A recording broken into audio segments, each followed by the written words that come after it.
আপনি মনে মনে একটা জিনিস ভাবেন তো কি কারণে আপনি ফিল করছেন? বাংলা নেওয়ার কারণে আপনি কি ফিল করছেন নাকি আসসালামু আলাইকুম, আমি বেলাল আছি আপনাদের সাথে, আর আপনারা দেখছেন ম্যাঙ্গো পাবলিক ইউটিউব চ্যানেল।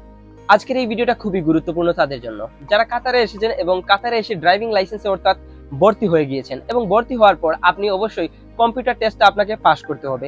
অনেক ভাই বাংলা নেওয়ার কারণে কিন্তু অনেক ভাই ফেল হয়ে যাচ্ছেন। যারা বাংলাদেশি অর্থাৎ তাদেরকে অবশ্যই বাংলাটা ধরিয়ে দেয়। এটার কারণে কিন্তু অনেক বাংলাদেশি ভাই ইতিমধ্যে ফেল করে, আর ফেলটা আসলে কি কারণে করে তারা বুঝতে পারে না। কেননা একটা জিনিস আমি লক্ষ্য করেছি, যখন আপনি আপনার মোবাইল ফোনে প্র্যাকটিস করেন তখন আপনি দেখতে পাবেন যে আপনার 40টা প্রশ্নের মধ্যে 40টা প্রশ্ন বারবার হচ্ছে, কিন্তু যখন আপনি কম্পিউটারে যাচ্ছেন তখন দেখা যাচ্ছে আপনি ফেল করছেন। এইটার আসল কারণ কি? এই ভিডিওটা যদি আপনি পুরো দেখেন তাহলে আপনি জানতে পারবেন এইটার আসল কারণ কি, আর এই ভিডিওটা দেখার পর আপনি অবশ্যই পাস করবেন, আমি আপনাকে গ্যারান্টি দিচ্ছি। তাহলে চলো ভিডিওটা শুরু করা যাক। ভিডিওটা শুরু করার আগে একটাই রিকোয়েস্ট, চ্যানেলে নতুন হলে অবশ্যই চ্যানেলটা সাবস্ক্রাইব করে দিবেন আর এই ভিডিওতে একটা লাইক দিয়ে দিবেন। আর যদি আপনার কোনো বন্ধু বান্ধব ড্রাইভিং লাইসেন্স কম্পিউটারে পাস করতে পারছেন না, তাহলে এই ভিডিওটা আপনি তাদের সাথে শেয়ার করে দিবেন, অবশ্যই তারা পাস করে যাবে। তাহলে চলো ভিডিওটা শুরু করা যাক। আপনি মনে মনে একটা জিনিস ভাবেন তো কি কারণে আপনি ফিল করছেন? বাংলা নেওয়ার কারণে আপনি কি ফিল করছেন নাকি বাংলা কম্পিউটারে বোঝা যায় না যে কারণে আপনি ফিল করছেন? হয়তোবা মোবাইল এবং কম্পিউটারের প্রশ্ন সেম আসে না সেই জন্য আপনি ফিল করছেন, নাকি মোবাইলে সহজ আসে আর কম্পিউটারে যাওয়ার পর কঠিন আসে? কোনটার কারণে আপনি ফিল করছেন? এই সব কিছুর সহজে আমি আপনাদেরকে সমাধান দিয়ে দেব, যেইগুলো করলে আপনি অবশ্যই কম্পিউটারে পাস করে যাবেন।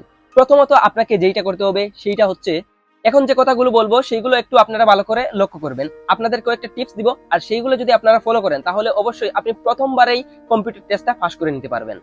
যেহেতু আপনার কাছে সময় থাকবে 30 মিনিটের মতন, সময় থাকবে, সেহেতু 40টা প্রশ্ন কোনো বড় বিষয় নয়। অনেকেই কি করেন যে তাড়াহুড়া করেন, আর তাড়াহুড়া করার কারণে অনেকেই ফেল করেন। সেইটা আপনাদের করতে হবে না। আপনারা অবশ্যই টাইম নিয়ে ধৈর্য সহকারে প্রশ্নগুলো দেখবেন এবং আনসার করবেন, এবং কিভাবে করবেন এখন আমি সেইগুলো একটা একটা করে আপনাদেরকে বলে দিব। যেহেতু আপনার মোবাইল ফোনে আপনি বাংলা সেট করেছেন, প্র্যাকটিস করেছেন বাংলাতে, সেহেতু অবশ্যই কম্পিউটারে বসার পর আপনি অবশ্যই বাংলাটা সিলেক্ট করবেন। অবশ্যই অনেক ভাষার আসে, কিন্তু আপনি বাংলাটাই সিলেক্ট করবেন ওইখানে। 2 নম্বরে যেটা করতে হবে সেটা হচ্ছে হেডফোন লাগাতে হবে। কেন হেডফোন লাগাতে হবে সেইটার কারণ আমি পরে বলছি। অনেক ভাই মানে 100 জনের মধ্যে 70 জন থেকে 80 জন মানুষ কিন্তু হেডফোনটা লাগায় না, আর এই হেডফোনটা না লাগানোর কারণে কিন্তু অনেকেই ফেল করে। কেন হেডফোনটা না লাগানোর কারণে ফেল করে সেইটা আমি আপনাদেরকে পরে বলছি। 3 নম্বরে যেটা করতে হবে সেটা হচ্ছে প্রশ্নগুলো ভালোভাবে পড়তে হবে, তারপর অপশনগুলো পড়তে হবে, এবং হেডফোনে এই অপশনগুলো এবং প্রশ্নগুলো শুনতে হবে। আমি 2 নম্বরে বলেছিলাম যে হেডফোনটা বাধ্যতামূলক লাগাতে হবে। কেন লাগাতে হবে সেটা আমি আপনাদেরকে একটু বলি। স্ক্রিনের উপর আপনারা এখন একটা প্রশ্ন দেখতে পাচ্ছেন যে এটা কিসের প্রতীক। আপনারা দেখেই বুঝে গেছেন যে এটা হচ্ছে রেড লাইট, কিন্তু আপনারা যখন অপশনগুলো দেখলেন সেইখানে লেখা আছে ডানে মোড়, 2 নম্বরটা রয়েছে বামে মোড়, 3 নম্বরটা রয়েছে উপরের কোনোটি নয়, 4 নম্বরটা রয়েছে সবগুলো সঠিক।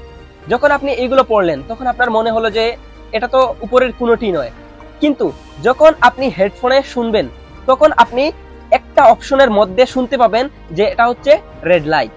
তো এইরকম আপনারা কম হলেও 7 থেকে 8টি প্রশ্ন পাবেন, আর এই কারণেই অনেক ভাই ফেল করে যে এই প্রশ্নগুলো বুঝতে পারে না। কারণ এই প্রশ্নগুলো না বোঝার প্রথম কারণ হচ্ছে হেডফোন কানে না লাগানো। আপনি যদি হেডফোনটা কানে লাগাতেন তাহলে অবশ্যই আপনি এর ভিতরে এই অপশনটা শুনতে পেতেন, আর অপশনটা শোনার পর আপনার মনে হতো যে না এটাই আসলে কারেক্ট। তো অনেক ভাই আমাকে আগের ভিডিওতে কমেন্ট করেছেন যে ভাই আমি যদি হেডফোনে ওইটা শুনি তাহলে যেটা শুনবো ওইটা কি কারেক্ট নাকি যেটা দেখবো ওইটা কারেক্ট? তো আমি বলবো এইখানে আপনি যেটা শুনবেন, যে এইখানে লিখেই আছে যে এটা কিসের প্রতীক, এটা হচ্ছে রেড লাইট, কিন্তু এই 4টা অপশনের ভিতরে কিন্তু আপনি রেড লাইট এইটা কি আছে নেই, কিন্তু আপনি যখন শুনতে পাবেন তখন এইটা 4টা অপশনের ভিতরে আপনি একটাতে শুনতে পারবেন যে এইটা রেড লাইট। ওই যেটাতে আপনি শুনবেন এটা রেড লাইট ওইটাতে ক্লিক করে কারেক্ট আনসার করে দিবেন, তারপর আপনি পরের প্রশ্নতে চলে যাবেন। তো এইটা হচ্ছে একটা সহজ এবং সিম্পল বিষয়। যারা এই সহজ বিষয়টা বুঝতে পারেনি তারা বারবার কম্পিউটারে ফেল করবে, আর যারা এইটা প্রথমবারেই বুঝে যাবে তারা প্রথমবারেই কম্পিউটারটা পাস করে যাবে। তাই আমি বলবো যে এই ভিডিওটা আপনারা একটু ভালোভাবে দেখেন। একবার যদি বুঝতে না পারেন তাহলে 2বার করে এই ভিডিওটা দেখেন, তাহলে অবশ্যই আপনি প্রথমবারেই কম্পিউটারটা ইজিলি পাস করে নিতে পারবেন। তো আজকের ভিডিও এই পর্যন্ত। ভিডিওটা কেমন লাগলো অবশ্যই যদি ভালো লাগে তাহলে চ্যানেলটা সাবস্ক্রাইব করে দিবেন, আর এই ভিডিওতে একটা লাইক দিয়ে দিবেন। আর ভিডিওটা আপনারা বেশি করে শেয়ার করতে পারেন যারা কম্পিউটার টেস্টটা পাস করতে পারছেন না, বা যারা নতুন ভর্তি হয়েছেন কম্পিউটার টেস্ট যাদের সামনে, তাদের সাথে আপনারা এই ভিডিওটা শেয়ার করতে পারেন। দেখা হচ্ছে নতুন কোনো ভিডিওতে। ভালো থাকবেন, সুস্থ থাকবেন। আসসালামু আলাইকুম।